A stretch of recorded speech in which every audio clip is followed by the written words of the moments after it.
กับสบายดีเนาะเมซีทำพังลาวพังไทยต่างประเทศเมื่อนี้ก็มาพบมาพ่อกำลังทงพ่อแม่พี่น้องพอดีทั้งมีแม่ซีเพิ่นอยู่ต่างประเทศเนาะพ่อแม่พี่น้องเนาะเพิ่นซื้อเพิ่นให้ซื้อผ้ากับซื้ออันนี้มาเนาะซื้ออันไผ่โต้บ่อันนี้นี่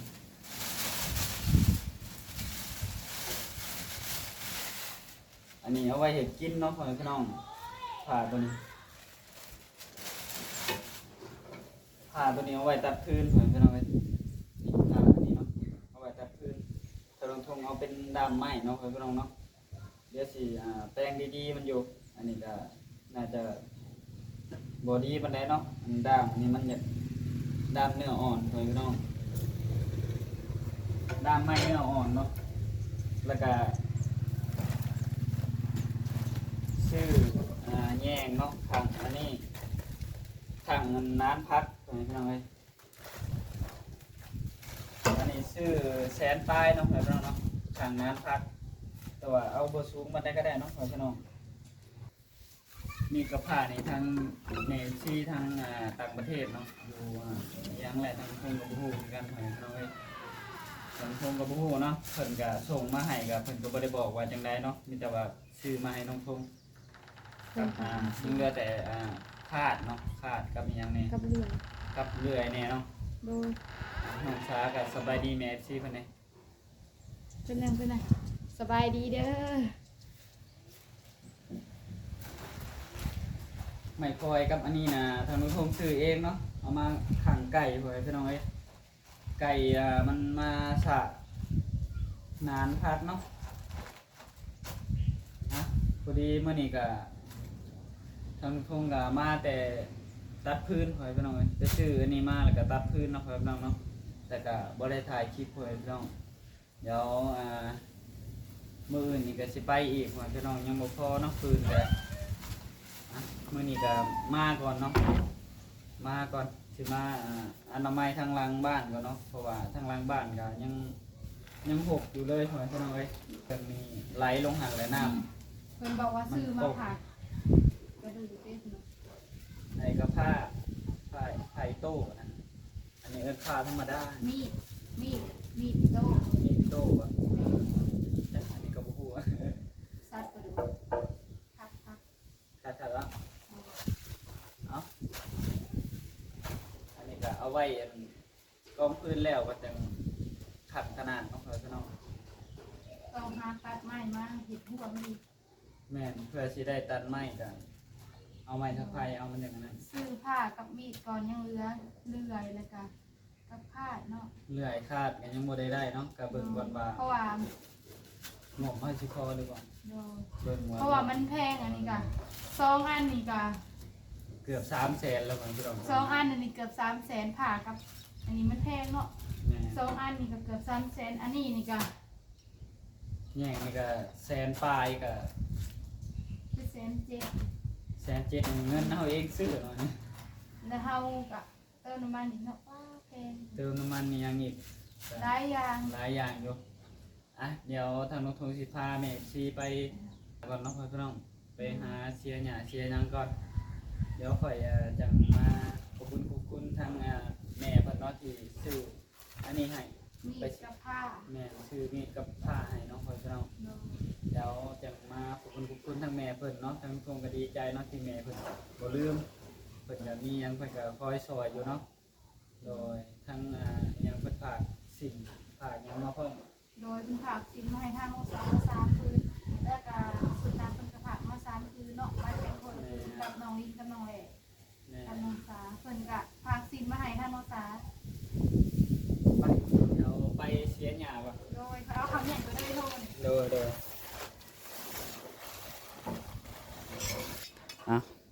2อย่างนี่ก็300,000เนาะทางผ้ากับมีดอิโต้แพงเนาะแม่นแพงเติบอันนี้ก็ทางลุงทงก็ซื้อหลายอย่างเนี่ยก็ขอรุดน้ำเพิ่นแน่เนาะพี่น้องเพิ่นรุดให้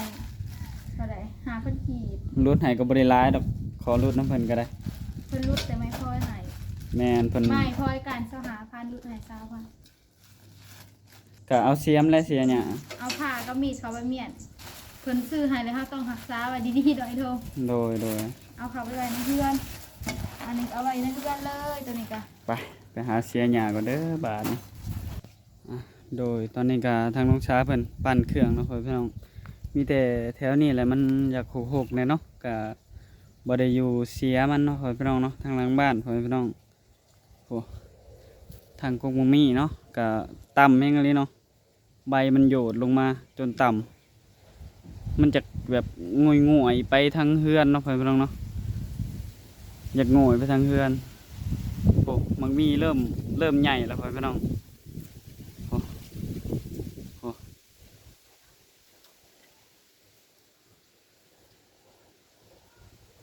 เดี๋ยวซูมเข้าไปเห็นอยู่บ่ทางเมสซีเนาะโอ้มันมีหมากบักใหญ่หนึงเนาะ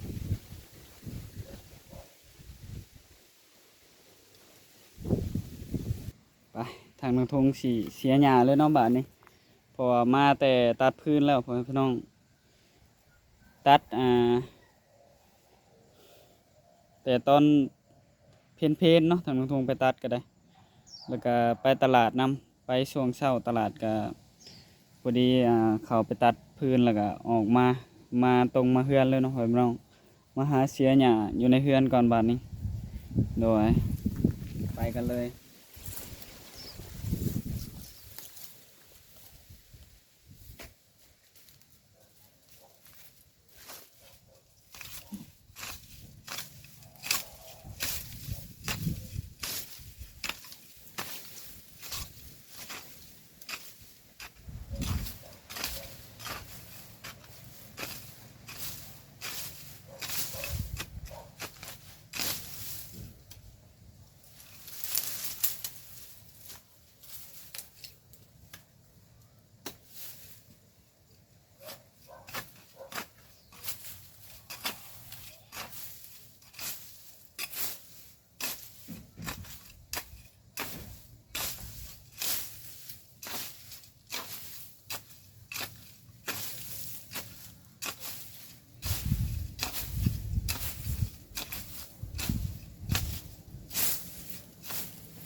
ให้ซอยบ่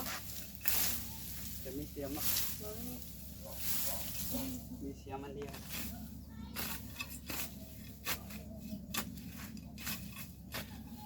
เสียมันเดียวโอ้โหง่าย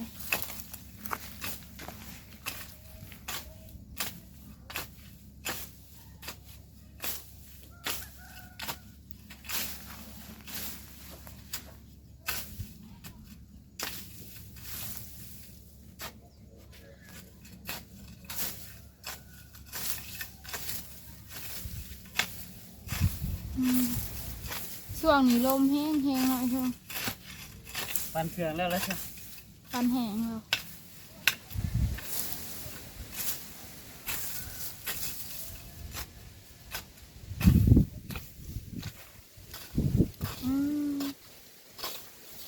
ลมแห้งพ่อแม่พี่น้องเอ้ย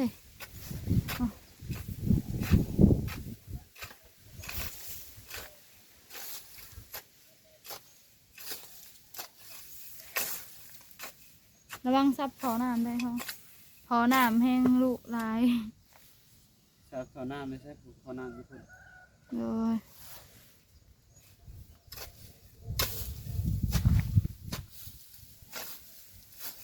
ทางน้องสากับสิยายกล้องให้ทุ่งขึ้น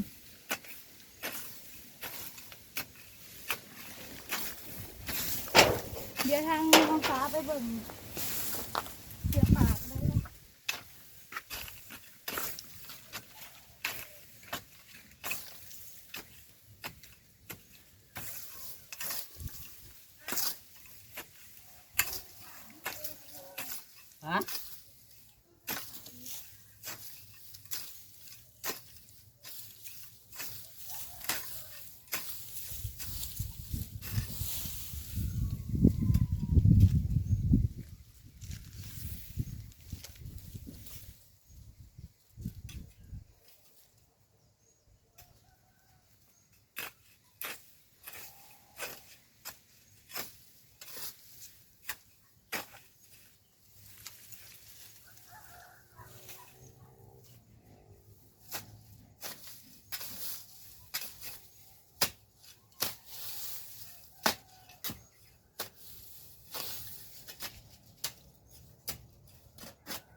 ตอนนี้ก็เสียไปได้น้อยหนึ่งเนาะมีแต่มองเดียวเลยเนาะหกแน่จักหน่อยก็ได้หมากมีก็เริ่มเป็นหมากลายแล้วเนาะพี่น้องโอ้เอาเดี๋ยวยังให้แม่ชี้เพิ่นเบิ่งทางนี้เนาะมันจังเห็นขักเนาะเมื่อกี้นี่บ่เห็นขักปานใดพ่อแม่พี่น้องอ่ะนี่หมากมีเลยเนาะพี่น้องโอ้หมากมีโอ้เป็นเท่าใดหมากเนาะโอ้หมากนั่นก็เริ่มใหญ่แล้วพ่อแม่พี่น้องโดยโอ้แถวต่ำๆนี่ก็มีหมากมีนะนี่แถวนี้ก็มีโอ้อยู่เทิงมันก็มีบ่ฮู้ว่าสิติดเบิดหรือบ่เนาะหมากมันก็ได้อาจจะติดเบิดนั่นแหละเนาะโอ้ทางเทิงคุณก็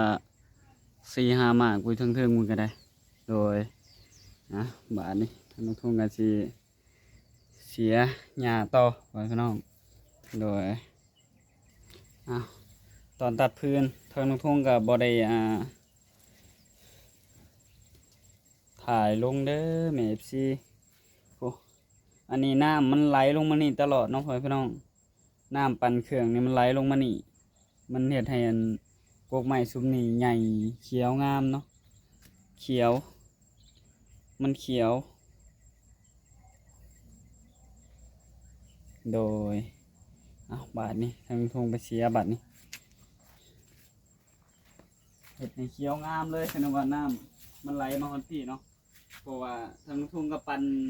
2-3 รอบบางเทื่อก็ได้น้ำมันก็ไหลมาหงแถวนี้นี่มันเห็ดให้หญ้าเกิดแถวนี้เนาะ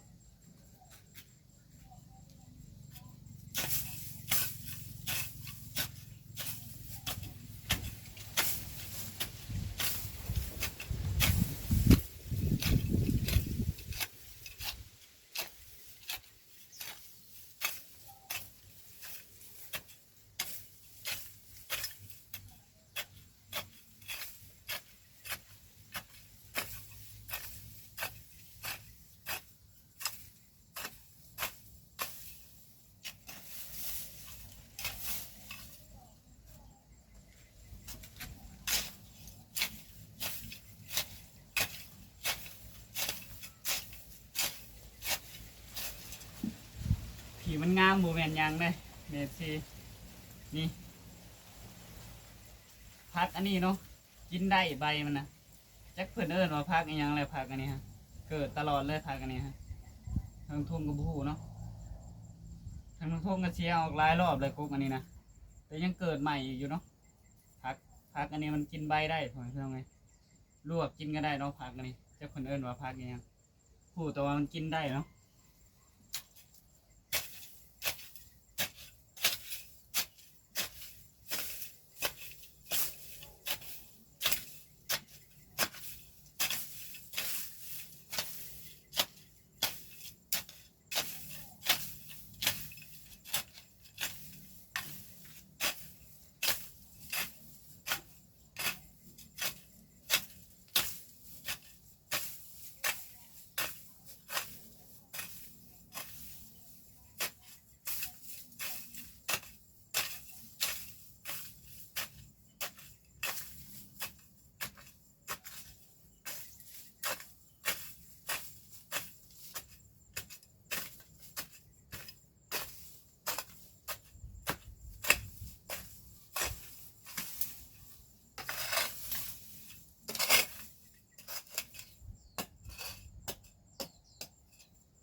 ยกน้ำน้ำหมูเนี้ย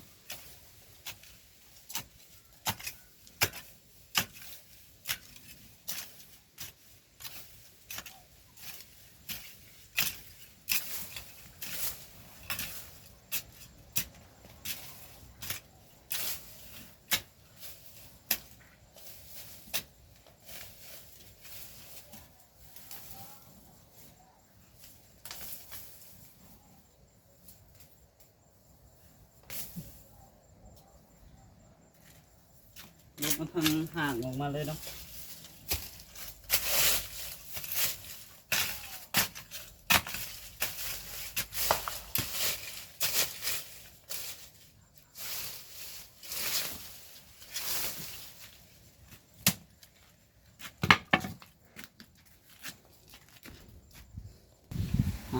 โดยเนาะ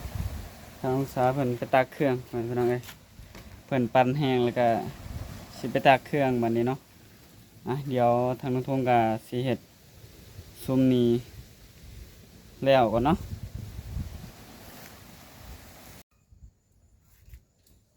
โดยเนาะตอนนี้ก็ถือว่าได้หลายเติบเนาะพี่น้องทางน้องทงเสียหญ้านี่ก็ได้เดี๋ยวหันมาทางน้องสาเพิ่นเป็นได้น้องสาแล้วตากเครื่องแล้วโอเคเนาะทางน้องทงก็